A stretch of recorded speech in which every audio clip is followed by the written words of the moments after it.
tonight on Y News. The Philippine Economic Zone Authority or PEZA clears the House Technologies Industries or HTI of liabilities in the factory fire in Cavite. The Land Transportation Franchising and Regulatory Board approves the 8 peso minimum fare hike on public utility jeepneys.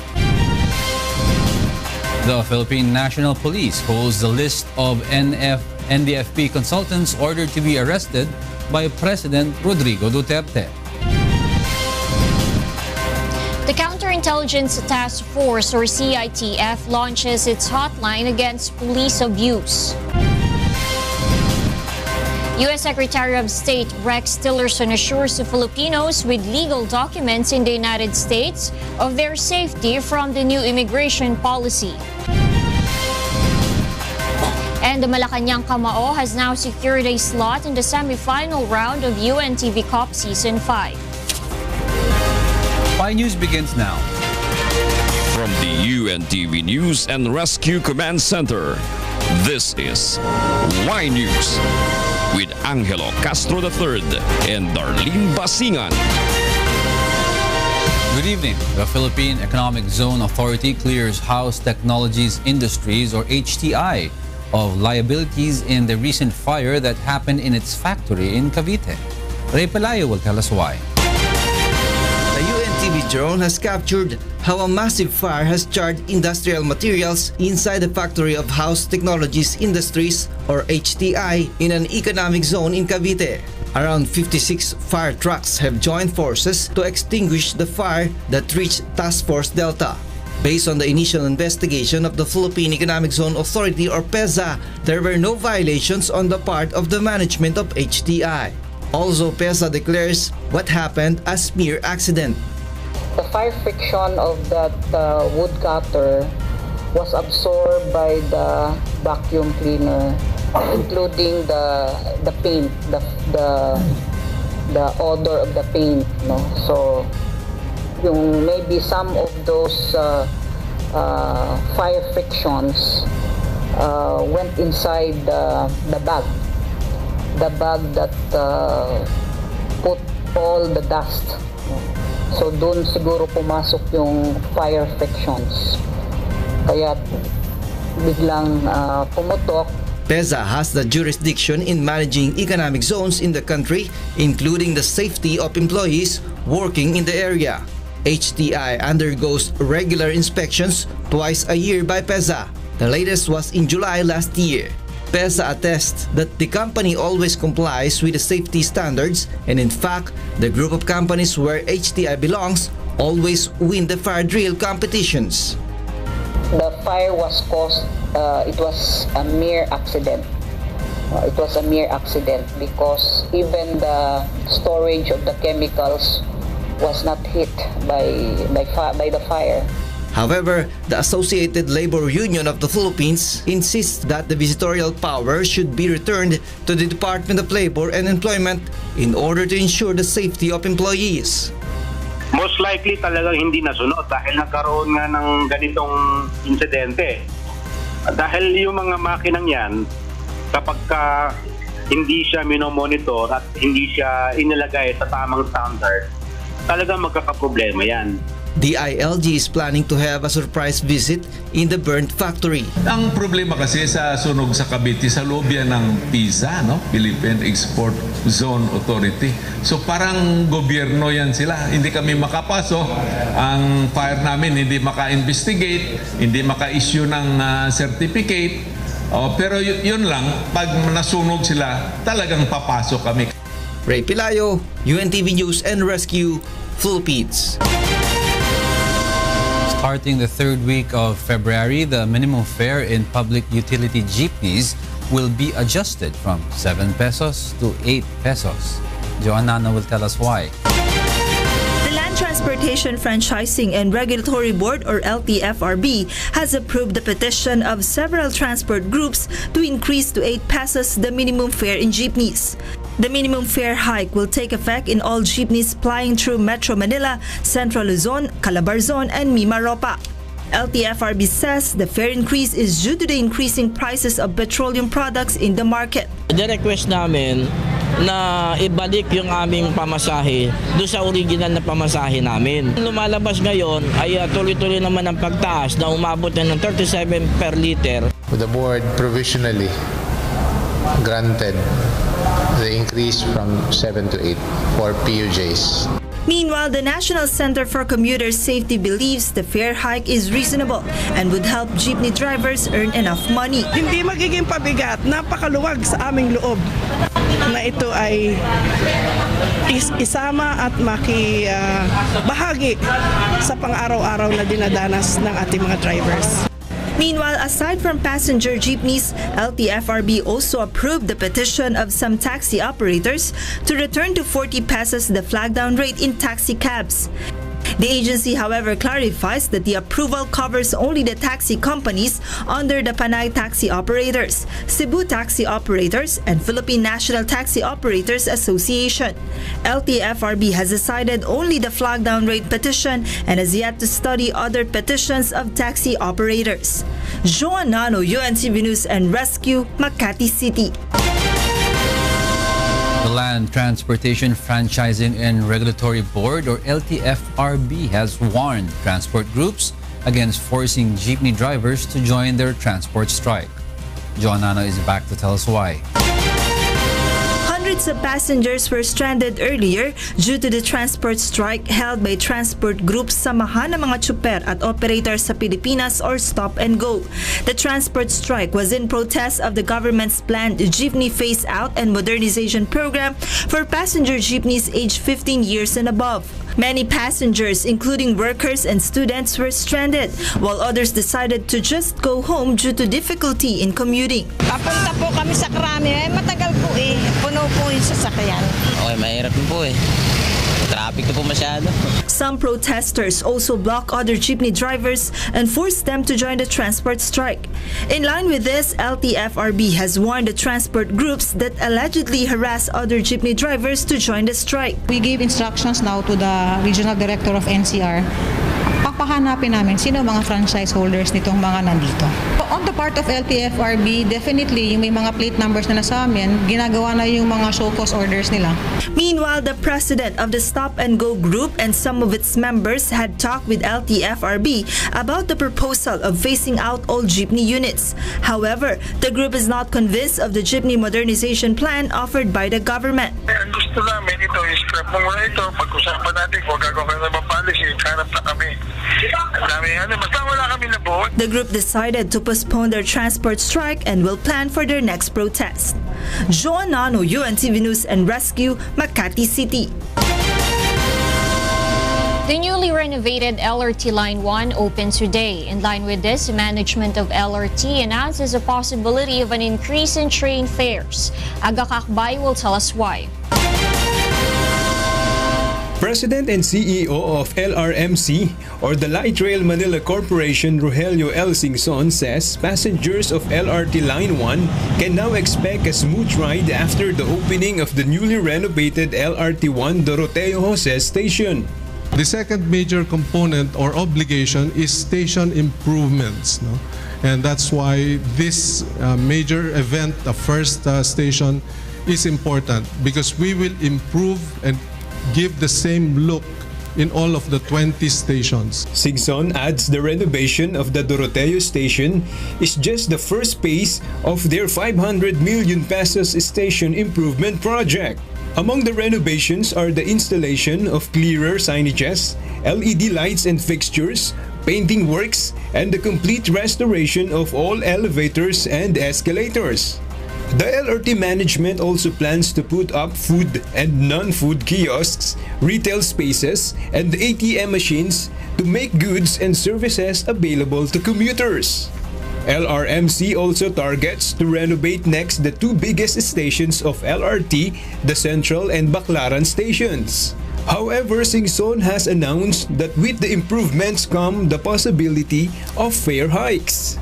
He explains the government may pass the expenses for renovation to the commuters or may just implement subsidies. Now, it is really up to government and Congress to decide whether the fare increase will be passed on to the commuters or government could subsidize. We have an ongoing what we call claims against the non-implementation of the fare hike, no? So that can easily be absorbed by what the budget for 2017-2018, so that fare increase is not passed on to commuters. So government has a choice: pass it on to commuters or subsidize. The Light Rail Manila Corporation vows to provide convenience to LRT's passengers. This is why the LRMC says they continue to address the concerns and fix the problems of the said train system. Aga Kaakbay, UNTV News and Rescue, Manila. PNP Chief Ronald De La Rosa now holds a list of NDFP consultants who were ordered to be arrested by President Rodrigo Duterte. The PNP chief says they are now in possession of the warrants of arrest against the said consultants, so they may be arrested anytime. General De La Rosa has ordered the PNP CIDG to lead the arrest in cooperation with the Bureau of Immigration. President has given the orders to arrest upon entry into the Philippine soil.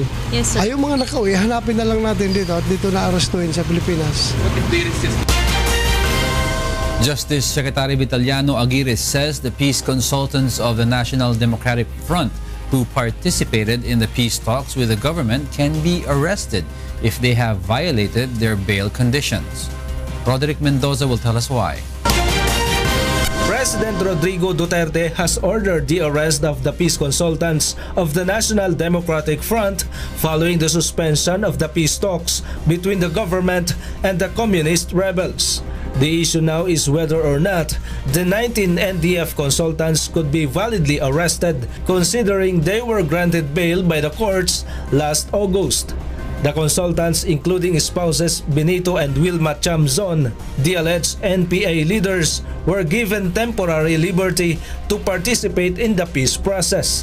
Justice Secretary Vitaliano Aguirre says they can only be arrested if they violated their bail conditions.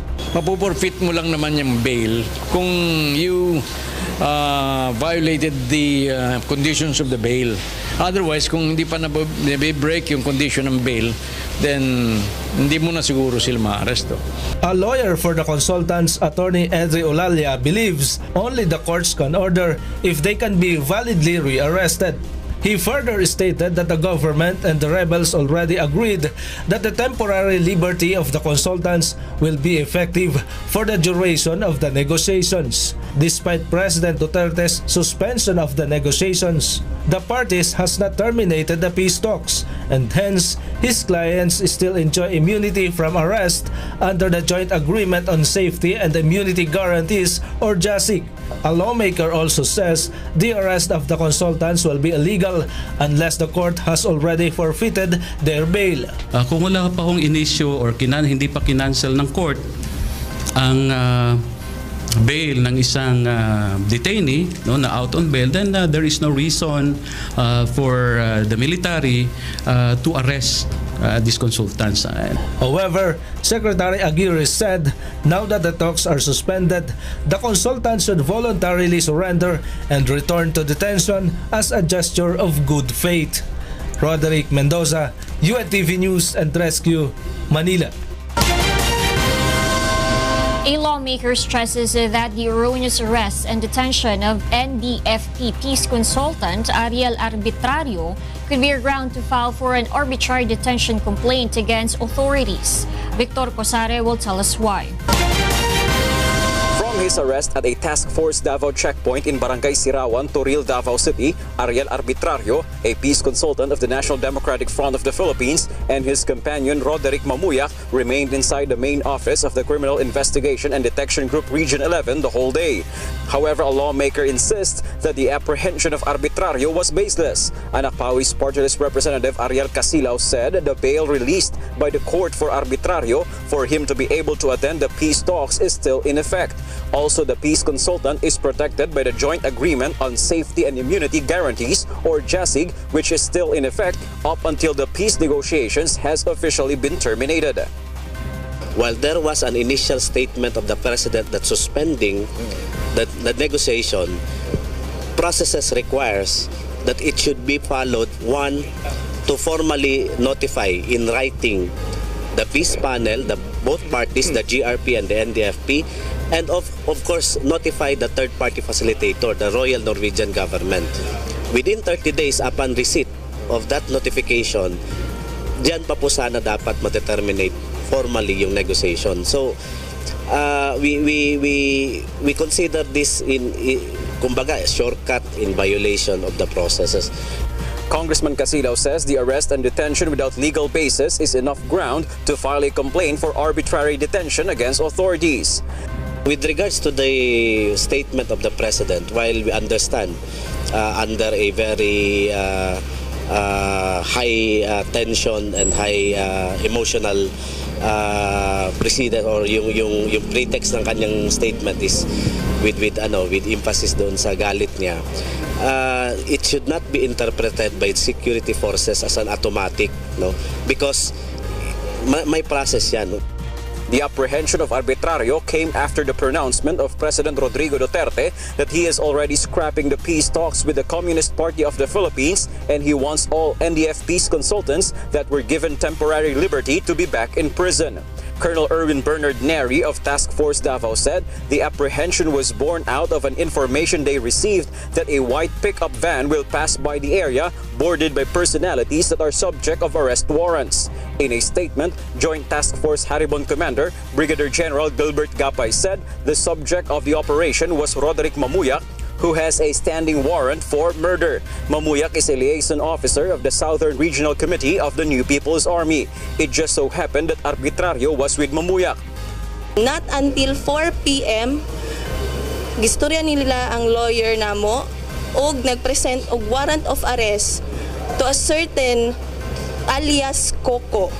So, gina-consider ni sa mo lawyer na usa ka general na warrant of arrest without any description kinsa si alias Coco, but then they are pointing it to Roderick Mamuyak, which is ang isa sa kauban karon ni Ariel Arbitrario. The CIDG has not yet issued a statement on the incident. Victor Cosare, UNTV News and Rescue, Davao City. Some lawmakers appealed to President Rodrigo Duterte to pursue peace talks with the National Democratic Front of the Philippines. Nel Maribohok will tell us why. Some Solons have expressed their support for President Rodrigo Duterte's suspension of peace negotiations with the National Democratic Front of the Philippines. This after the series of reported attacks by the New People's Army or NPA on government ground troops amid the ongoing peace talks. On the other hand, some lawmakers believe that President Duterte should consider resolving other issues. Peace talk should continue. Maraming mga dapat i-resolve sa ground. The more important thing to do right now is siguro i-address ng ating gobyerno yung mga injustice. Meanwhile, the Vice Chairman of the House Committee on Peace, Reconciliation and Unity and Bayan Muna Representative Carlos Zarate believes the President should pursue peace talks with the communist group. I'm appealing and I'm calling on all people of goodwill, no? Na instead of saying we will just abandon the peace process, it is even the proper time, no, the ripe time that we call on both parties, no, if they can negotiate a bilateral ceasefire agreement on February, good. According to the Solon, during the 1992 to 1998 peace talks with the NDF, negotiations were continuous without the interim ceasefire. He adds that looking at the joint statement of the two parties during the last round of talks in Rome, there is hope for the signing of a bilateral ceasefire. Dito sa nakaraang third round of talks, hindi sarado ang dalawang panig na magkaroon ng bilateral ceasefire. Because of these provisions and scenarios, Congressman Zarate says the two parties should be given a chance to settle their differences and disputes. Nel Maribuhok, UNTV News and Rescue, House of Representatives. The Armed Forces of the Philippines, or AFP, has yet to determine the whereabouts of the 3 soldiers abducted by the New People's Army. Brian De Paz will tell us why. Military operations against the New People's Army, or NPA, continue following the lifting of the government's unilateral ceasefire and the suspension of peace talks. AFP Public Affairs Office Chief Colonel Edgar Arevalo says they have intensified their rescue operations for the 3 soldiers kidnapped by the NPA. The military is currently coordinating with local government units to locate the whereabouts of the enlisted AFP personnel. Kanina kausap ko ang battalion commander ni PFC Salan at ayon sa kanyang impormasyon, at least for PFC Salan, buhay pa si PFC Salan. So balit ang kanyang whereabouts ay hindi natukoy sa ngayon, but still they are talking to people in the locality. The NPA currently has 3,700 members, mostly in northeastern Mindanao. AFP believes their operations against other rebel groups in Mindanao will not be affected by their efforts to pursue members of the NPA since they have sufficient force. The AFP says it won't also affect their new campaign against terrorism. Wala itong epekto sa ating ginagawang conduct ng operation sa Sulu, Basilan, and Tawi-Tawi against the terrorist group of Abu Sayyaf and other terror groups in central Mindanao, because we have sufficient personnel, equipment, and units. Likewise, Arevalo asserts that they will follow the directive of the President to arrest even the consultants of the rebel group. However, AFP says they respect and follow the process mandated under the Joint Agreement on Safety and Immunity Guidance, or JASI. It is a signal for us to be able to report to the President or to report to the higher headquarters what they know of their whereabouts. We understand the President. We support him. He has already given all what he can. This morning, authorities arrested an NDF consultant in Sirawan, Toril, Davao City, along with a member of the NPA with standing warrant of arrest for murder charges. The consultant is identified as Ariel Arbitrario alias Marlon, and the NPA member as Roderick Mamuyak alias Kaloy, who is believed to be the regional liaison officer of the Southern Mindanao Regional Committee of NPA. Alias Kaloy is currently facing murder charges. Brian De Paz, UNTV News and Rescue, Camp Aguinaldo. Next in Y News. Joint NBI-PNP team begins probe on the involvement of a Korean mafia in G-kidnap slay case. The Counterintelligence Task Force is now ready to receive complaints against abusive cops. And the lower house approves in second reading the proposal to extend passport validity from 5 to 10 years. Y News will be right back.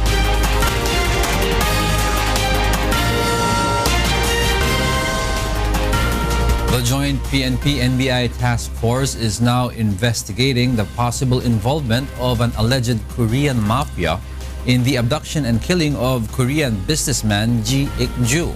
Roderick Mendoza will tell us why. Justice Secretary Vitaliano Aguirre confirms the joint NBI-PNP investigation team is now looking into the theory of the involvement of a Korean mafia in the G-kidnap slay case. He says there is a possibility that the kidnapping is only an afterthought to make some money, and that the original intention of the abductors is really to kill the businessman. Paano mo ma-explain yung pinatay mo kagad? Kung kidnapping ang original talagang plan mo. So talagang mapapaisip ka na maaari talagang afterthought. But of course, there's nothing final about this. Puro theory muna hanggang hindi naimbestigahan at nagkakaroon ng concrete evidence. He noted that he had previous knowledge of Koreans going against Koreans when he was still an executive of the Clark Development Corporation. They are also seeking the assistance of the Korean Embassy to shed light to the alleged Korean syndicate. Our office is now coordinating or contacting the Korean Embassy na kung meron silang police attaché or anything to that effect, baka makatulong to shed light on this Korean mafia if ever it exists. PNP Chief Ronald De La Rosa says they couldn't tell yet if a syndicate is indeed involved in the incident. Meanwhile, Senator Ping Lacson warned authorities to be cautious in probing this angle. Kung titingnan natin yung ebidensya as presented, wala naman talagang connection nakikita doon sa pagkapatay kay G. Ikju. Yun ang pinapakita ng ebidensya. Kaya nga, I advised Chief PNP De La Rosa and Director Geran to be very careful in receiving information like that. Dapat i-analyze nila mabuti dahil baka masira pa yung kaso. Roderick Mendoza, UNTV News and Rescue, Manila. The Counterintelligence Task Force has officially launched its hotline number today. Chris Casin will tell us why. PNP Chief Ronald De La Rosa is asking the public to report misbehaving and abusive policemen to CITF hotline number 0998-970-2286.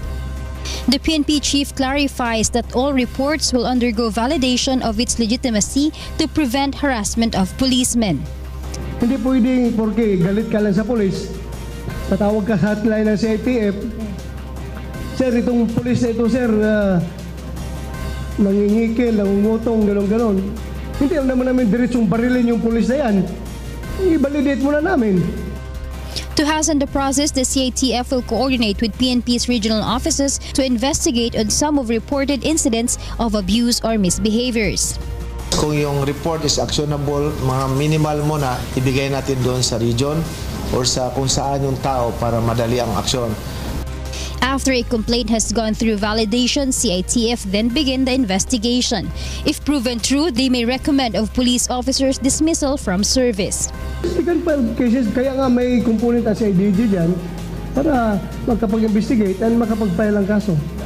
Malayo assures that they will be vigilant in choosing their personnel to make sure no scalawag policemen will penetrate them. First order ko sa kanila is that they themselves should be clean and should clean themselves before we could clean others. Grace Casin, UNTV News and Rescue, Camp Crame.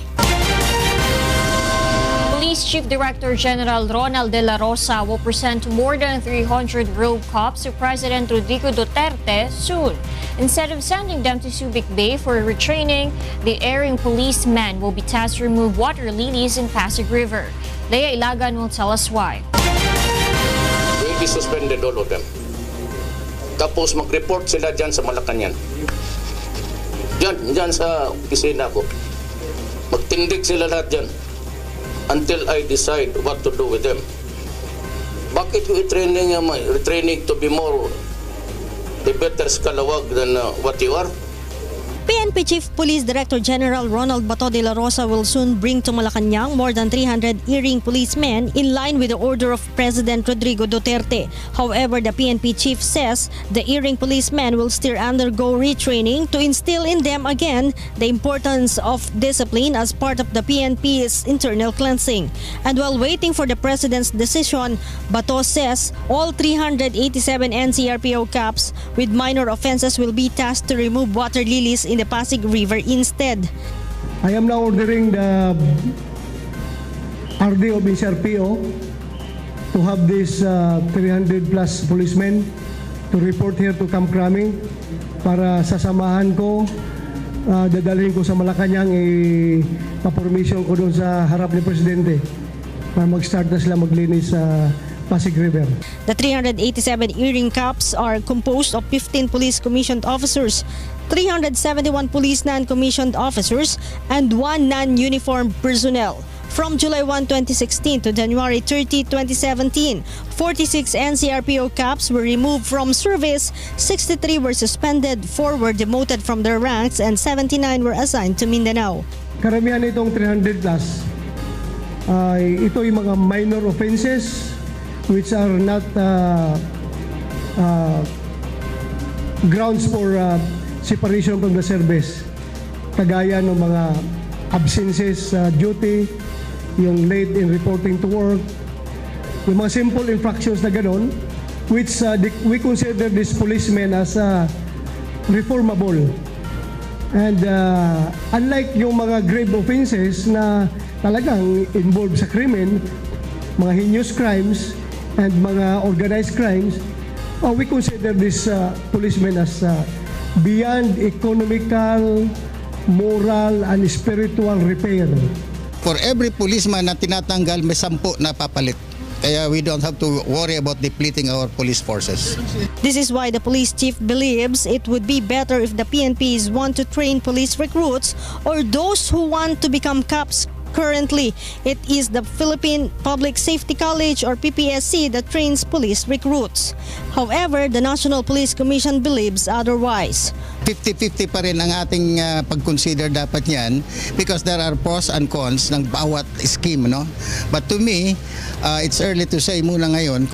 Ang dapat lang tingnan dyan ang recruitment system. So it doesn't matter kung nasa PNP o nasa PPSC, basta ang importante maayos yung recruitment system natin. For recruitment, what if naka-recruit ka nga ng the best and the brightest? Very weak naman yung training na ginawa sa kanila. How can you produce ideal policemen? Currently, the NCRPO will have new police recruits undergo more than a month of disciplinary training before giving them assignments. Leia Ilagan, UNTV News and Rescue, Camp Crame. DILG Secretary Mike Sueno assures that although some big government personalities recommended the reinstatement of rogue policemen, this will not happen under the Duterte administration. Grace Casin will tell us why. We admit there were some big personalities in this government who recommended some policemen for reinstatement. This is the confirmation of DILG Secretary Mike Sueno as PNP conducts internal cleansing in their institution. The Secretary refused to name those personalities, saying he personally trusts and knows those people. Mga big personalities din dito. Pero kami, we trust them. Kasi kung sila ang nag-request for reinstatement, kilala nila yon. And we know, hindi nila kami ipapahamak. However, Secretary Sueno assures that they will not allow the reinstatement requests as President Duterte ordered not to put back in service policemen who are facing cases. Baka hindi na namin ma-process ito dahil may mga reports na mga reinstatement na mga pulis na scalawags din pala. Since the start of the Duterte administration, no policeman has been reinstated by the DILG. During our time, since July, wala pa kaming na-reinstate na policeman.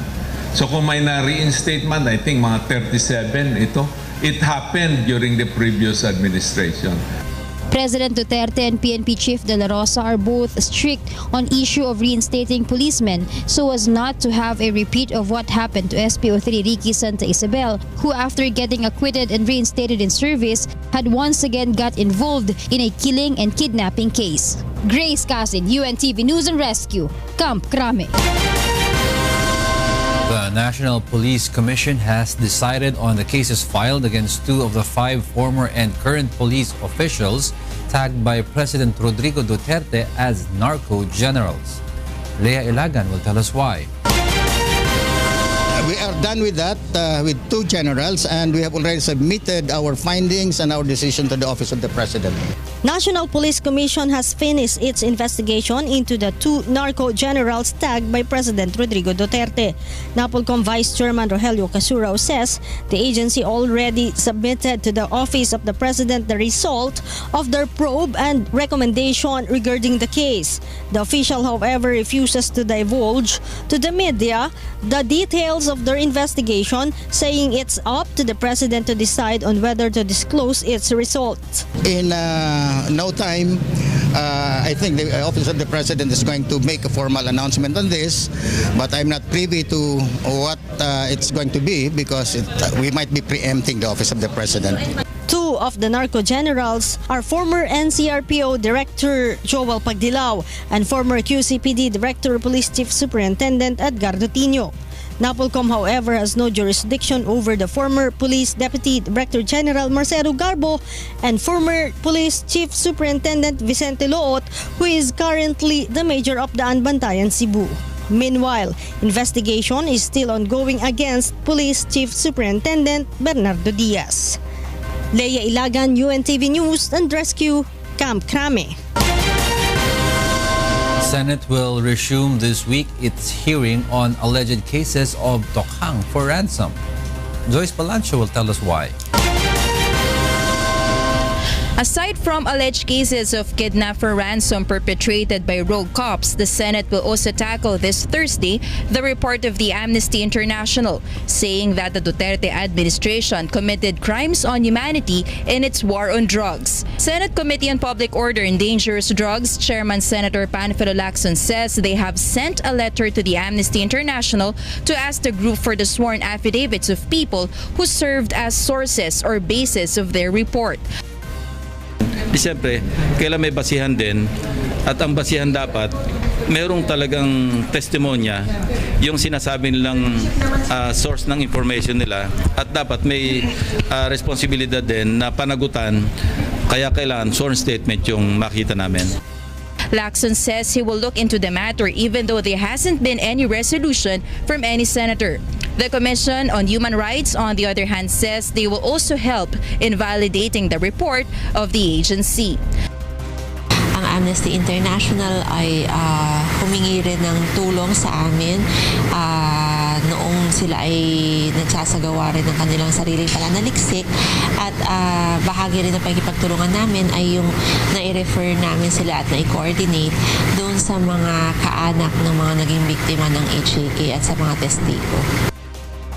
Meanwhile, Senator Risa Hontiveros has filed a bill today seeking for an alternative strategy to Oplan Tokhang. Instead of killing drug suspects, the latest senator wants to put up barangay-based rehabilitation centers and health intervention for Drug Abuse Bureau for drug dependents. She also proposes for modernizing rules-based law enforcement strategies focusing on the big-time drug lords.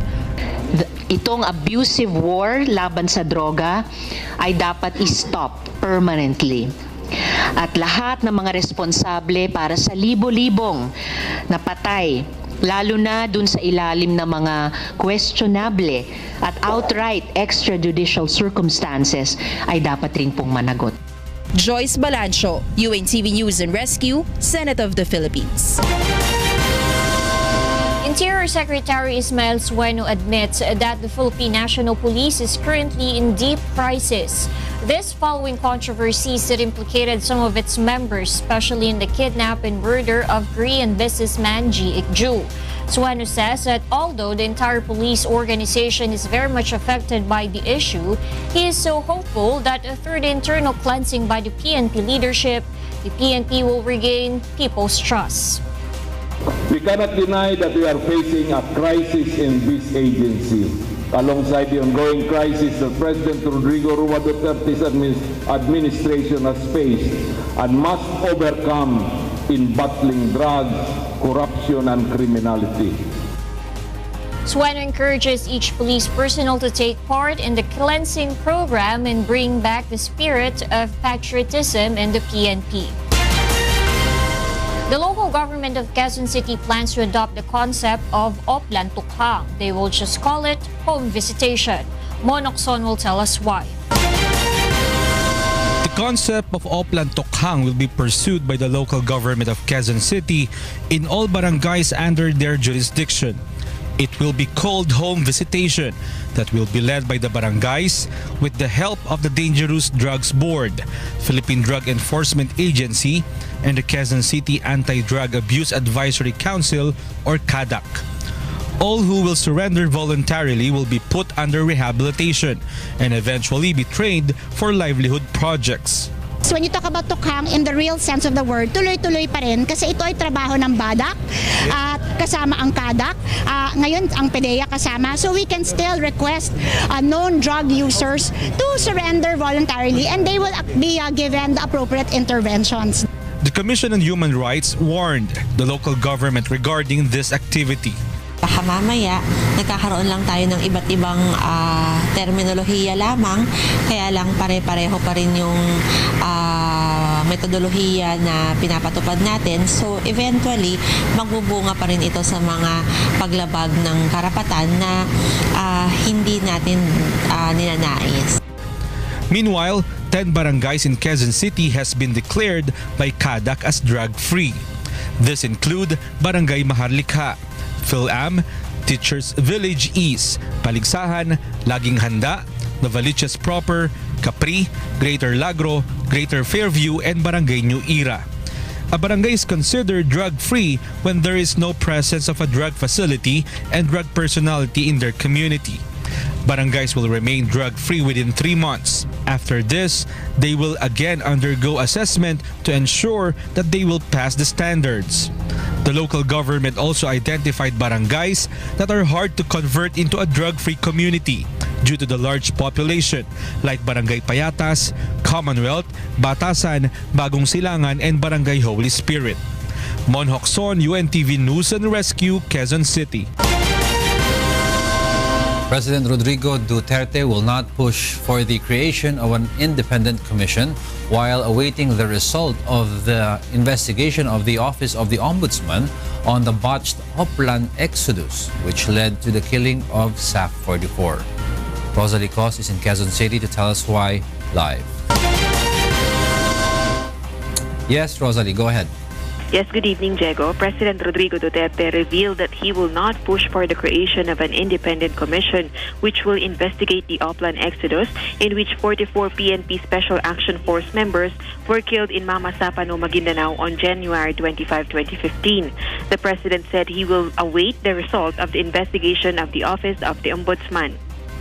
And I am not going ahead with the creation of the commission because apparently the Ombudsman has said that it's still pending before them. So I do not want to have a multiple incongruity, especially if one finding fights with the other. So hintayin ko na lang. The president made a statement when he led the BIR tax campaign kick-off at PICC Pasay City late this afternoon. The president promised the creation of the commission to the families and the relatives of the PNP SAF 44 last month. The president reiterated that he does not intend to put into prison the officials of the past administration, but he just wants to determine the truth behind the bloody encounter which killed the PNP SAF 44. The president also revealed that he received a text message from showbiz personality Chris Aquino and appealed not to imprison her brother, former President Noynoy Aquino, because of the botch Oplan exodus. Si Chris nag-text. So wag mo namang ipakulong si Nonoy. Sabi ko, no Chris, I am not out to find faults. I just want to know the truth. It could be nice to hear, it could not be pleasing. Na almost one day of fighting, bakit ni isang chopper na may rocket pumunta doon just to or the M6s on both sides, magamit mo yan for sweeping. Yun lang. The preliminary investigation of the Ombudsman on the complaints filed against former President Aquino is still ongoing.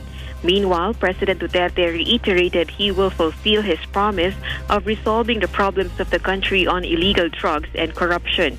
He also reminded the large taxpayers to pay their taxes right so the government can spend on projects that will benefit the people. He also said they should be assertive of their rights against abusive and corrupt government employees and officials. Meanwhile, the president said he ordered the corrupt PNP personnel to go to Malacanang tomorrow. He will personally talk to them and order them to start cleaning Ilog Pasig. Diyan sa tinutulugan ko, maglinya kayo. Bukas, sabi ko. Hintay kayo dyan. Huwag kayong pumasok dyan sa bahay ko. Malit. Diyan kayo sa labas. Gusto ko maglinis sila ng Pasig River. Maraming... total bayad ba sila? That is our latest report. Back to you, Diego. Thank you for that report, Rosalie Cos, reporting live from Quezon City. The Department of Health, or DOH, denies report that a modern child in Western Visayas tested positive for Zika virus. Aiko Miguel is back to tell us why. The Department of Health released a report on Friday about a mother whose newborn baby was suspected to have microcephaly due to its small head. The mother was shocked after hearing the news since she has never experienced symptoms of Zika virus during pregnancy. DOH denied the report, saying it was only based on the rapid diagnostic test, and they still have to undergo a confirmatory test from the Research Institute for Tropical Medicine, or RITM. The department believes that the baby might have contracted a different illness that caused the baby's head to shrink. Kasi may rapid test, diagnostic test na kita, ang confirmatory naman natin ay sa RITM. Base sa confirmasyon ginawa ng RITM, hindi siya Zika sapagkat nag-negative sa Zika sa confirmatory test na ginagawa. Ang confirmatory test na ginagawa ng Department of Health. In line with this, DOH reminds the public that 80% of Zika virus cases are asymptomatic or showing no signs during pregnancy. This is why DOH advises pregnant women to undergo medical checkup and ensure a clean surrounding. Kaya nga, yung mga pupuntin po ngayon, kayo po ay nagkaroon ng rashes, kailangan po kayong pumunta sa doktor para sa-test po kayo sa Zika. Iwas po kayo sa kagat ng damo. Meanwhile, the number of Zika virus-infected cases in the country has already reached 57. 7 of the 57 confirmed cases are pregnant women. 3 are from NCR, 2 from Calabarzon, and 2 from Central Visayas. The 16-year-old Zika virus-infected pregnant girl from Las Piñas has already given birth. The baby was born normal and without microcephaly. Aiko Miguel, UNTV News and Rescue, Department of Health. Coming up, tropical cyclone Bising now weakens into a low-pressure area. Experts raise awareness over how plastic pollution kills huge numbers of marine mammals and destroys oceans' ecosystems. And the Malacanang Kamao has now secured a slot in the semi-final round of UNTV Cup Season 5. More from Y News after this break.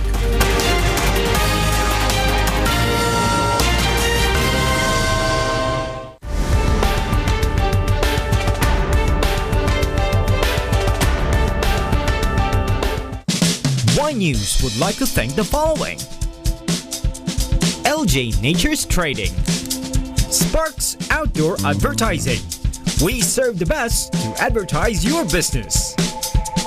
Copper and Power Trend Construction Incorporated, CRL Commercial, 7 Brothers Iron, Aluminum and Glass Works. Y News would like to thank the following: Inex Industrial Incorporated, Medical Depot, Satex Communication Center, E5 Enterprise, East Trans Line Philippines Incorporated, JPM Medical.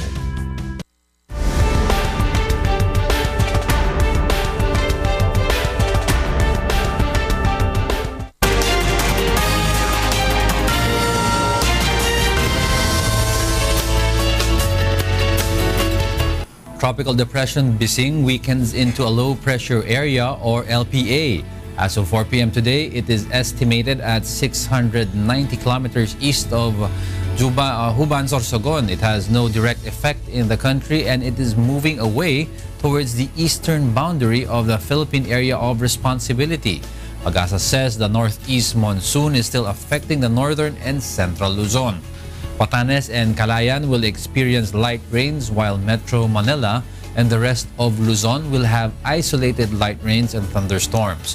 Expect cloudy skies in Visayas with light to moderate rains. Isolated rain showers and thunderstorms will prevail over the rest of the country.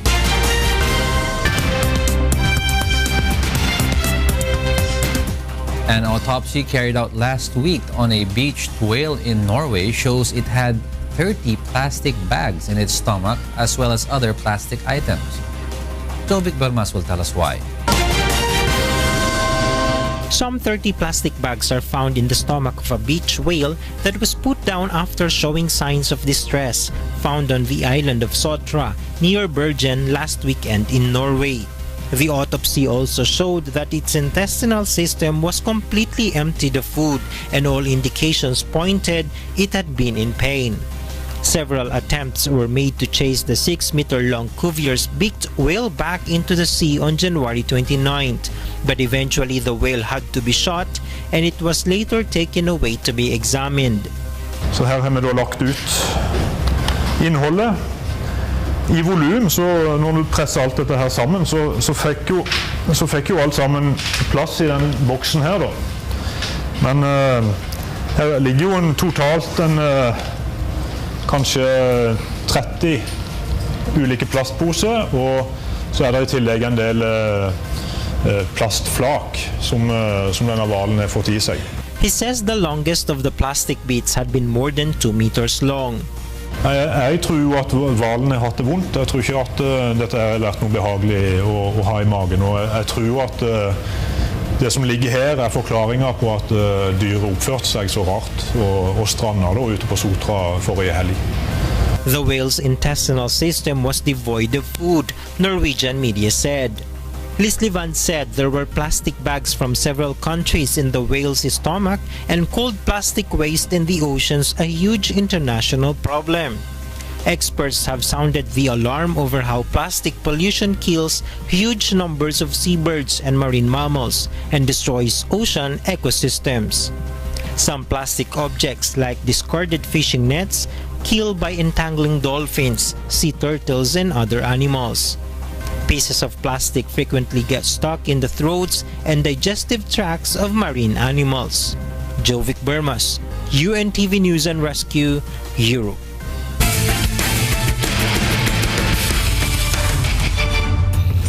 Three-time runner-up PNP responders and Season 3 runner-up Malacanang Kamao advance to the UNTV Cup Season 5 semifinals. Bernard Dadis will tell us why. 4 teams are now gearing up for the UNTV Cup Season 5 semi-finals happening on February 12, 2017, Sunday at the Pasig City Sports Arena. These after 2 more teams complete the list of the top 4 teams in the league as the doubleheader quarter-final round concluded yesterday. Asulia, Dan, sealed. In the Malacanang AFP battle, the Malacanang Kamao pounded the Cavaliers to dominate all quarters of the ball game that ended with 73-54 on the scoreboard in favor of Kamao.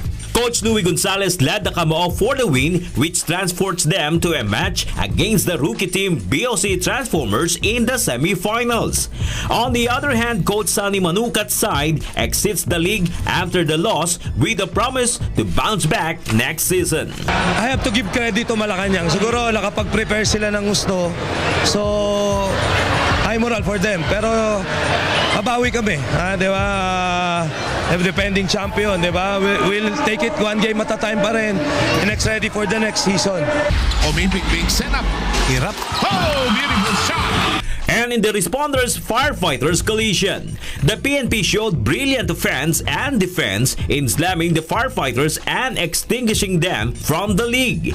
The Cubs advanced to the semi-finals match against seasons 1 and 3 champions Judiciary Magis. PNP head coach Ernie Santa Cruz gives credit to his players' efforts. Composure. At the same time, yung maglaro sila as a team. At the same time, una-una yung depensa.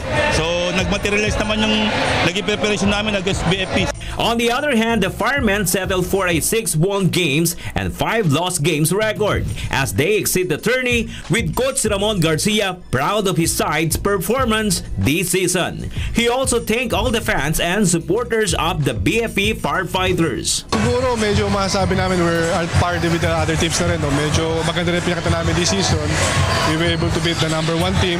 Thank you very much for supporting the UNTV Season Cup number 5 and also the BAP team. Hope you continue supporting the UNTV Cup. Thank you.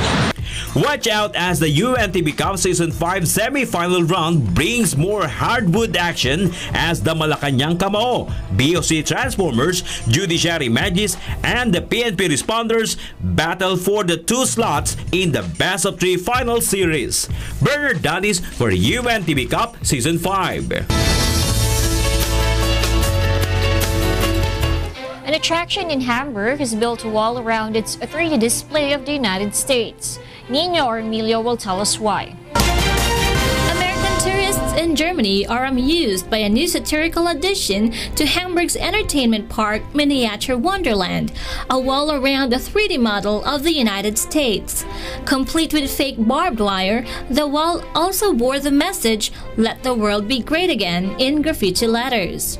Earlier this week, the new pieces were built around the U.S. section of the 1,000 square meter display, which spans the Grand Canyon, Las Vegas, the Rocky Mountains, Miami, Cape Canaveral, and other landmarks and cities of the U.S. Und da haben wir zusammengesessen, ob wir am Beispiel Amerika schon irgendwas anpassen müssen, an diese gesellschaftlichen Veränderungen, an diese zeitgenössischen Schwingungen. Und das war schwer in Bilder zu greifen, aber uns ist in dieser Sitzung, wo wir zusammengesessen haben, irgendwie das Gefühl hochgekommen, dass Amerika, andere Länder auch, sich momentan ein bisschen einmauert.